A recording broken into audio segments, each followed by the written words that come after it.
అందరికీ నమస్కారము. ఈ రోజున కార్తీక పురాణంలోని 26వ అధ్యాయము దూర్వాసుడు శ్రీహరిని శరణు వేడుట. శ్రీహరి హితబోధ. ఈ విధముగా అత్రి మహాముని అగస్త్యునితో దూర్వాసుని కోపము వల్ల కలిగిన ప్రమాదమును తెలిసి మిగిలిన వృత్తాంతమును ఇట్లు తెలియజేసెను.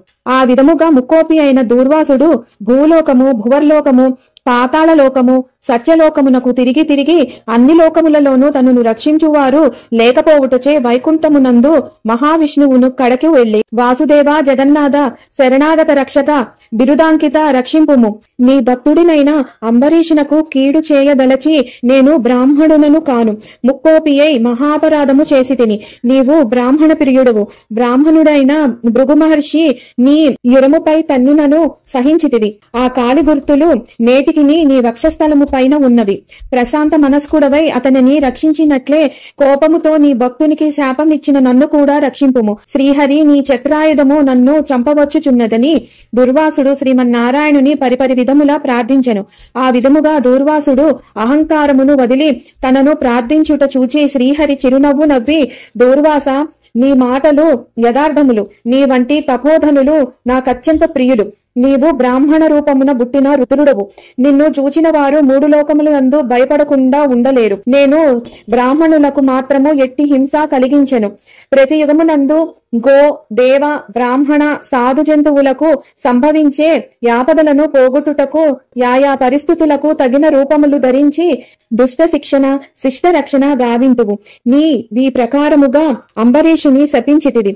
నేను శత్రువుకైనను మనోవాకాయములందు కూడా కీడు తలపెట్టను. ఈ ప్రపంచమునందు గల ప్రాణ సమూహము నా రూపముగానే చూతును. అంబరీషుడు ధర్మయుక్తముగా ప్రజాపాలన చేయుచుండెను. కాని అటువంటి నా భక్తుని నీవు అనేక విధములా దూషించితివి. నీ ఎడమ పాదముతో తన్నితివి.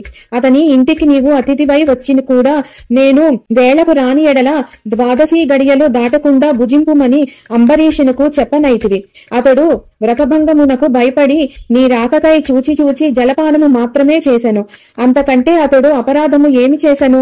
చాతుర్వర్ణముల వారికి భోజన నిషిద్ధ దినమునందు కూడా జలపానము దాహశాంతికిని చేయదగినది కదా.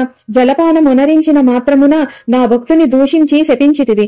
అతడు వ్రతభంగమునకు భయపడి జలపానము చేసినాడు కాని నిన్ను అవమానించుటకు చేయలేదే. నీవు మండిపడుచున్నను బ్రతిమిలాడి నిన్ను శాంతింపజేయ చూచెను. ఎంత బ్రతిమిలాడినను నీవు శాంతింపనందున నన్ను శరణు వేడెను. నేనప్పుడు రాజు హృదయములో ప్రవేశించినాను. నీ శాపఫలము 10 జన్మలలో అనుభవింతును అని పలికిన వాడను నేనే. అతడు నీ వలన భయముచే నన్ను శరణు వేడుచుండెను. కాని తన దేహము తాను తెలుసుకునే స్థితిలో లేదు. నీ శాపమును అతను వినలేదు. అంబరీషుడు నా భక్త కోటిలో శ్రేష్ఠుడు, నిరపరాధి, దయాశాలి, ధర్మతత్పరుడు. అటువంటి వానిని అకారణముగా దూషించితివి. అతనిని నిష్కారణముగా శపించితివి. విచారించవలదు. ఆ శాపమును లోకోపకారమునకై నేనే అనుభవింతును. అది ఎట్లనగా, నీ శాపములోనిది మొదటి జన్మ, మత్స్య జన్మ. నేని కల్పమున మనువును రక్షించు నిమిత్తము సోమకుడు అను రాక్షసుణ్ణి చంపుటకు మత్స్యరూపమెత్తుదును.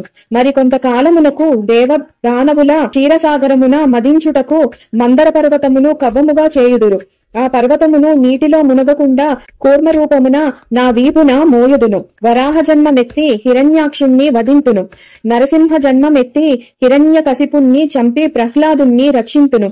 బలిచే స్వర్గము నుండి పారద్రోలబడిన ఇంద్రునకు తిరిగి స్వర్గమును అప్పగించుటకు వామన రూపమెత్తి బలిచక్రవర్తిని పాతాళ లోకమునకు త్రొక్కివేతును. భూభారమును తగ్గించుటకు క్షత్రియులను చంప బ్రాహ్మణుడని జన్మించి భూభారమును తగ్గించును. లోకకంటకుడైన రావణుని చంపి లోకోపకారము చేయుటకు రఘువంశమున రాముడినై జన్మింతును. పిదప యదువంశమున శ్రీకృష్ణునిగా, కలియుగమున బుద్ధుడుగా, కలియుగాంతమున విష్ణు చిత్తుడను విప్రుని ఇంట కల్కి అను పేరున జన్మించి అశ్వారూఢుండనై పరిభ్రమించుచు బ్రహ్మద్వేషులనందరినీ మట్టుపెట్టుదును. నీవు అంబరీషునకు శాపరూపమున ఇచ్చిన 10 జన్మలను ఈ విధముగా పూర్తి చేయుదును. ఇట్లు నా దశావతారములను సదా స్మరించు వారికి సమస్త పాపములు హరింపజేసి వైకుంఠ ప్రాప్తి నొసంగుదును. ఇది ముమ్మాటికి సత్యము.